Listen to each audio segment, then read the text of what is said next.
Have you ever wondered why teachers can work harder year over year and still make almost the exact same paycheck? It's like the math ain't mathing. But what if I told you that job income and business income aren't just different? They're a completely different math equation. If you're anything like me, you were taught that time equals money. But that's just not true. I always say that time is greater than money. In fact, I would say that time is infinitely greater than money. The reason I say that is, let's kind of do a short comparative of the two. Which one can you not get back? Time or money? Which one, if you had your last, you would give everything of the other one for? I don't think you would give all your time for an infinite amount of money. You're trading a lesser thing for a greater thing. It would be like me having a wooden number 2 pencil and coming to you and saying, hey, give me that $20 bill and I'll give you this pencil. You just wouldn't do it. But why are you trading time for money? Why are you trading your life for money constantly and expecting a different result? This is what we've been taught. We've been taught to have a job. A job is great. I think that it's a really good way to make money. It's a really good way to live your life. But in my opinion, it's temporary income. And let me tell you why. You have your job. You love it, of course, especially as an educator. You're a little male educator. And what happens is, you go off to work day after day after day after day after day. You're a little school here. And you love it, you know what I mean? You're impacting students and all of that stuff. That's awesome, that's great. And what happens at the end of that is, you get a paycheck. So you have some money, that's cool. The issue with that is, no matter what happens in your life, you already know how much money you're gonna make, no matter how hard you work, no matter if a family emergency comes up. But the issue is as well, if you stop going, what happens to that paycheck? That stops too. I know for me, I recently had a baby. I was off for about 20 days. Actually, no, 19 days. I had to go back because if I didn't go back, they're going to start cutting my money. I need my money to support my family. So let's think about that. Which one's more important? Time with your family or a dollar bill? Are you trading your family time for a dollar bill? So Ian, do I just not go to work? Do I just quit and just blow it up and do everything? I'm not saying that. This is good. This is a really good starting place. You can learn a lot of skills doing this that can help you do something else. What's something else? Let's talk about that. I know I said business before, but I don't want to talk about just the business. Business is cool. You can make a lot of money doing business. But a traditional business, a normal business, that can take a lot of time to no end. I spoke in another video about my favorite Chinese restaurant. I love it. I believe they make the best Chinese food in the world, in my opinion. I haven't had all the Chinese restaurants, but that's just my opinion. But the issue is, every time I go into that mom and pop shop, the owner is there. There's no end date. Perpetually, I see the same people. And honestly, I get a little bit depressed because I'm like, man, I'm sure they're making good money, but 6 days a week, 12 hours a day, they're tied to this restaurant. There has to be a better way. There has to be another way to do business. It's what's called a business system. You're more familiar with this than you think. For a business system, it's a very similar equation. Yes, you have to put in time, you have to work. But when you put in time and you do that work, you're building something called an asset. Hope you can read my handwriting. You're building something called an asset. And an asset can be anything.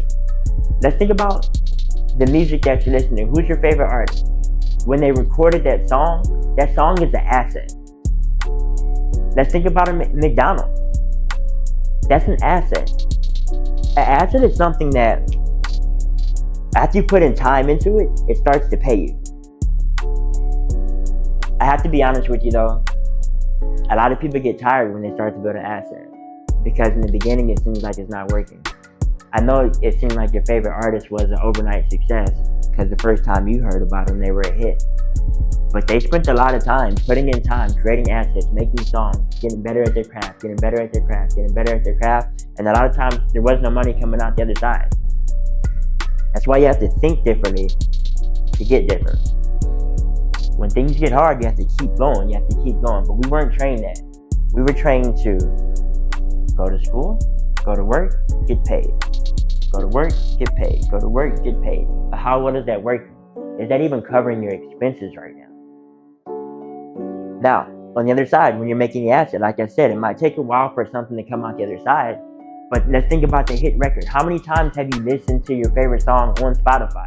Do you know that every time you listen to that song, your favorite artist gets paid off that? So not only do they get paid once off the work they did back here, they get paid again and again and again. So I'm sure if your favorite artist got paid off just your spins alone, man, they'd probably be rich. Because even if they're making 3 cents per spin, you've listened to that song 195 times. That starts to multiply and compound. So you really have to start thinking about it. Which one do you want to spend all of your time doing? I'm not saying stop doing this. We call it the and framework in what we do. Have your job and build your business on the side. Go ahead and capture some of that time that you might be exercising your thumbs. Put the phone down or pick the phone up and use it in a productive way. You can't just blow up your life. You still need a paycheck. But let's start building an asset. The asset that we teach someone to build, we call it a teaching business. Might be a tutoring program, might be a parent coaching program, something where you're taking the skills that you already have and you're putting it towards creating your own education system. That education system might take some time to build, but the payoff that you can get from that over and over and over again, it's awesome. I've only been in this type of business for a couple years now, and everything that I do, the time I put in, it's not all just dependent upon me. I have a team. I have a film crew. I have people doing marketing outreach for me. I have my wife. She's helping me as well. You have to first put in time to build those systems, and then after you build your business system, that will start paying you again and again and again and again and again. So you might want to figure out, hey, how does that apply to me as an educator? Well, let's think about this. How many systems have you built? How many times have you leveraged other people's skills? How much impact have you had that as soon as you walked away, that created value somewhere else where that never came back to you? There was never any true reciprocity with that. I'm not saying blow up your life and just start from scratch. I'm saying, how can we recapture maybe 5 to 10 hours a week to start building something that you own? But I did it as well. Another thing that you want to look out for, and this is a tip that's for free. We've been taught to take our paycheck and buy liabilities. We're talking about houses, cars, fast food, things that aren't going to pay us back. How wealthy people think differently is they take their income and they put that towards building assets or buying assets. An asset is something that's going to pay you. A great book for this is a book called Rich Dad, Poor Dad. It's something that really radically changed my life at a time where I told my father, hey, I'll never be rich. He handed me a book that changed my mindset. I stopped thinking like just an educator. I'm just a teacher to where, hey, I'm a system builder. What can I do with the systems that I already built? If this video resonates with you, stick around. We have more coming out like this. We're working with a group called Prosper, where we're helping educators learn to build business systems. Take the skills that you already have, buy back some of your time to where you're not building this so you have to quit your job, or you don't have to quit your job to build this. You're building this so that you can quit your job if that option for you seems like a good one. Again, my name is Ian Blair. I hope you enjoyed this. Go ahead and like and subscribe, and I'll catch you on the next one.